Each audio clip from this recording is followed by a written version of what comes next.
and welcome to this special conversation. Today, I'm going to talk about an airline company that set a record of one of the biggest mega orders that the airline company has taken. Yes, I'm talking about Air India. The record deal for 470 planes from Airbus and Boeing has happened at a time when the carrier plans to become a world-class proposition. That's the word coming in from the chairman of Tata Group. Yes, I'm talking about N. Chandrasekaran. But today, we will speak to the man who's at the helm and has to deliver, the CEO of Air India. He's with me, Mr. Campbell Wilson, who's going to speak to us about the plans of the airline. And there's a lot of excitement that I know has come about ever since this deal was announced. Mr. Wilson, thank you so much for your time. Appreciate you joining us. First and foremost, sir, I understand that Air India has a clear task at hand. You want to attain a 30% market share in the domestic and international air travel. Tell us first and foremost, sir, what are your plans? How do you intend to achieve this? And is it that it's going to take you to reach that mark, sir? Well, thank you very much, Swati. The task is more than just buying aircraft. It's absolute and complete transformation of Air India. Just over 12 months ago, Air India was privatized to Tata Sons, and I joined about 7 months ago. And since that time, we've put together a very comprehensive transformation plan that reaches over 5 years, has many, many work streams, and we're focusing on 3 phases. The first being the takeoff phase, which is where we are now. That is really putting a comprehensive effort to address some of the issues that have accumulated over many years of underinvestment, frankly. Addressing system shortages, replatforming the business in terms of reservation system, website, mobile app, deploying tools, even basic tools such as Microsoft Office and Outlook, so that our staff can work collaboratively and productively. Restoring aircraft to flying service. 20 aircraft that had been grounded for a long time for lack of parts have been restored.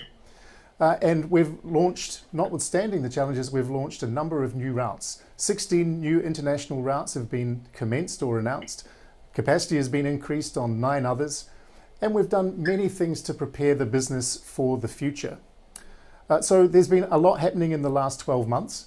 And in addition to this, all the work I just mentioned, we've been focusing on getting our future growth plans supported by aircraft. 36 aircraft have been leased in, some of which are already arriving. We've committed $400 million to refurbishing the interiors of our existing wide-body aircraft, which will commence service from middle of next year. And as you rightly mentioned, we have committed to the single largest order for aircraft for any airline, anywhere, at any time. So there's been a lot happening in the last 12 months.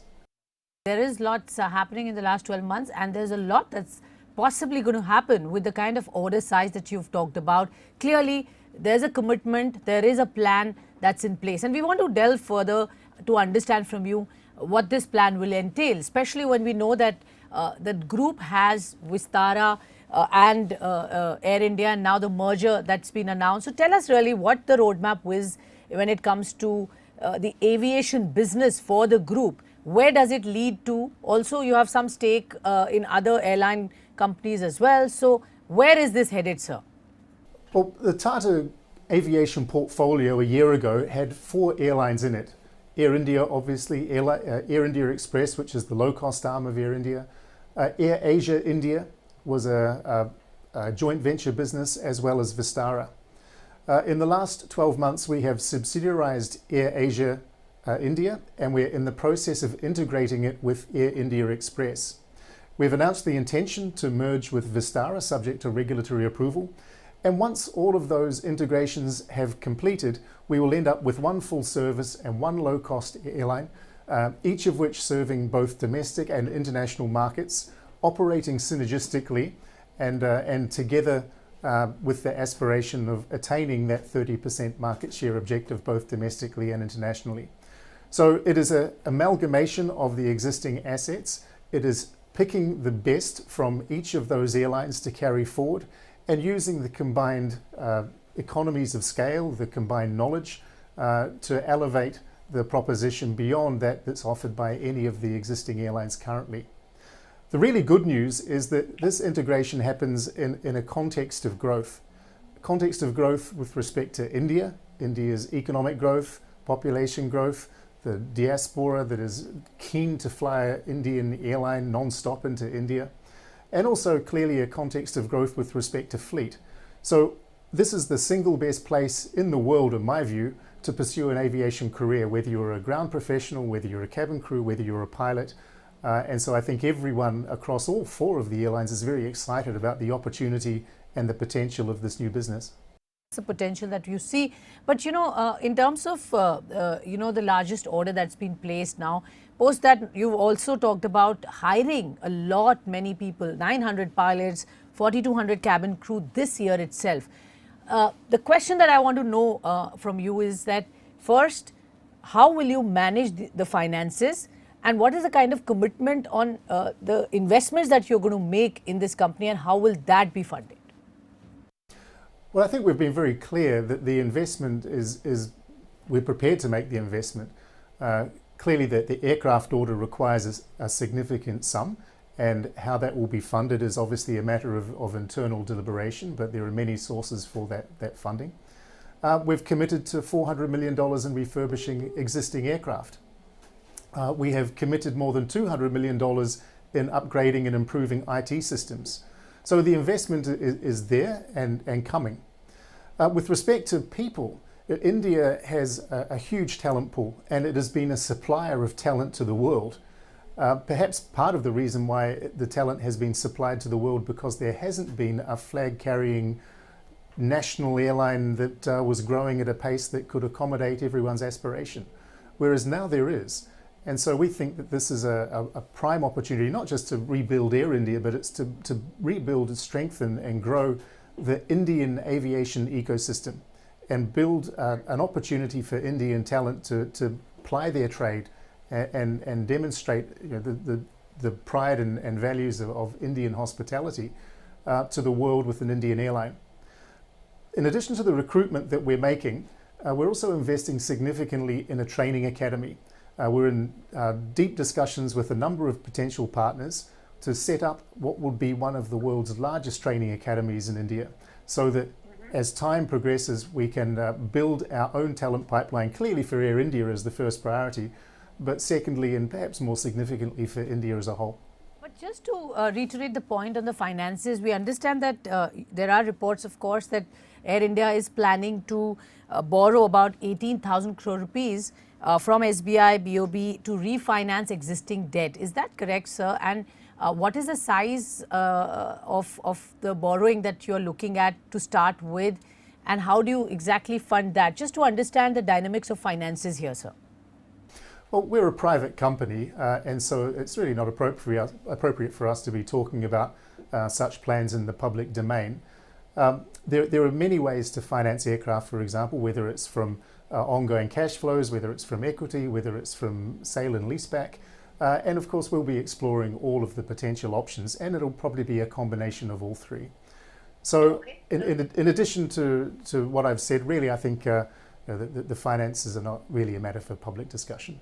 Looking and exploring all the options on the table, as you said. All right. Talking about Air Asia and Air India Express merger, sir, what is the plan? How do you see the whole low-cost business working out for you? Because clearly Vistara and Air India will cater to a full-service airline. But what's the plan on the low-cost side, sir?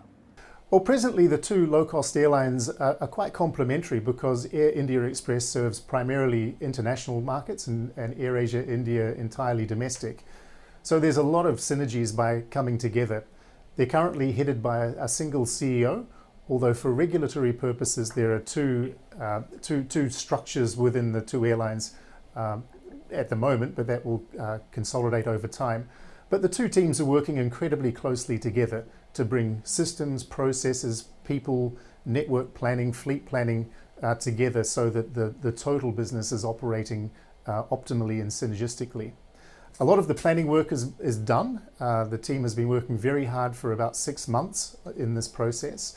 And we should be at a point in the next couple of months to start deploying more public-facing steps that indicate the coming together of these two airlines. It will take a while to fully complete. There's many things that need to be done, including final regulatory and legal financial consolidation, but the progress is well underway. And with this common aligned platform, which uses the best practices and systems of the two airlines, we should be in a much stronger position to grow and grow successfully toward this 30% domestic market share, but also to tap a market segment that the group previously hasn't been quite equipped to take full advantage of. Sure, you've been also asked multiple times, but I want to understand from you now, having taken over this company, understood the legacy issues that it comes with, the whole image around how with time this airline did not change, and others of course took over and went ahead. Now we have to do the catching up. To understand from you two things. One, the whole image makeover, the process has begun, I understand, but when do we actually see the transformation on ground? Because today, if we travel in an Air India aircraft, we still don't see, if I may use the word, the Tata touch to it yet in full blown way. So when do we see it really getting transformed in the way we expect it to? What is the kind of timeline that you're working with, sir? Because I know it's a lengthy, long process, but to just understand from you, when will this transformation that you've started will start showing results? Well, I would challenge a little bit and say that the results have already started showing, although clearly there's a long way to go. We've recruited quite a few hundred of our own staff to deploy at airports, particularly Mumbai and Delhi, but also many airports around the world, so that we have stronger Air India representation. We've also worked very hard and pushed quite strongly with our ground handling partners to deploy a few thousand additional people to be dedicated to Air India so that the ground experience is better. As I mentioned, we upgraded the core reservation system, a process that takes most airlines 4 or 5 years, took Air India well less than 1 year, so that the services and technology backbone is much improved. The first step of website and app improvement has already been deployed, although there are significant enhancements due to come later this year. We've completely transformed the domestic menu, and we're going through the fleet. We're about 3/4 of the way through, replacing carpets, curtains, cushions, seat fabrics, all of those things to brighten up the product, notwithstanding that the product itself remains the same. We have leased in a number of new aircraft, some of which are already flying on Mumbai, New York and some other routes, with a completely new interior. And we have already decided and committed to this $400 million complete interior refit, new seats, new in-flight entertainment, new everything, internal to the aircraft, which will start operating next year. So clearly there's a way to go, but I think we've made a lot of progress in just over 1 year. Work that's been done, and as you said, it's work in progress, which is good news, sir. Quickly to understand from you, the fear, are you allaying the fears of the layoffs that was also talked about in a big way? What is it that you have to tell the existing staff of Air India? How are you managing that? Because you are getting lots of people on board. What happens to the existing staff, sir? Well, it's been very important for us through this whole process to bring the erstwhile Air India team along with us. And they're passionate individuals who have put their careers, in most cases, into Air India, and they want to see it succeed. We've been very clear to people that we would love everyone to come along with the journey with us. It's going to be a new Air India. There are new cultures, expectations, a new performance management criteria. We're providing a lot of training to do that. But the scale of our growth really does require all of the resources we have and more. So if people want to come along this journey with us and transform into the new Air India, we very much welcome that. So this is a journey that's going to require all shoulders to the wheel.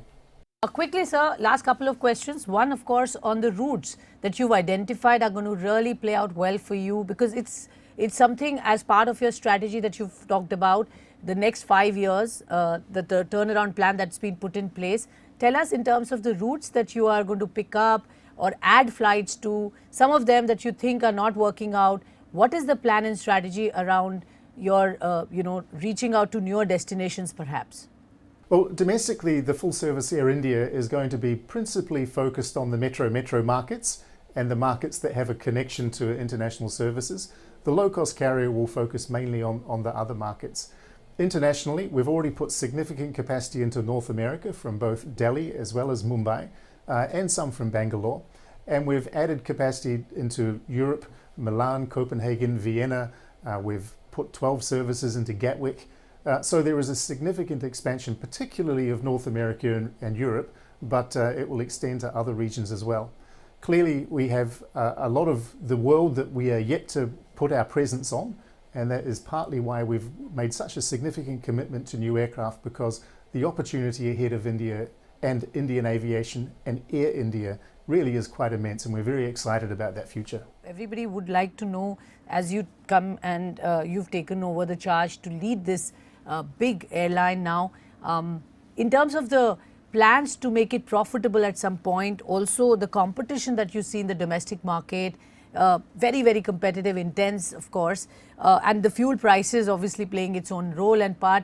How do you, or when do you intend to become profitable? What is that plan, sir? I'm sure you are working very, very closely to get to that as well. Of course, I mean, profitability has to be an objective, and clearly we're all impatient to get to extreme levels of profitability as soon as we can. But it's work in progress. There's a lot of things that we need to work on. There's a lot of growth that we need to invest in. There's a lot of capabilities that we need to strengthen and deploy. So we're not putting any time to any milestones, but rest assured we're working hard to get there. Working hard to get there. That's the focus. Thank you very much, Mr. Wilson, for joining us and sharing with us what Air India future looks like. Thank you.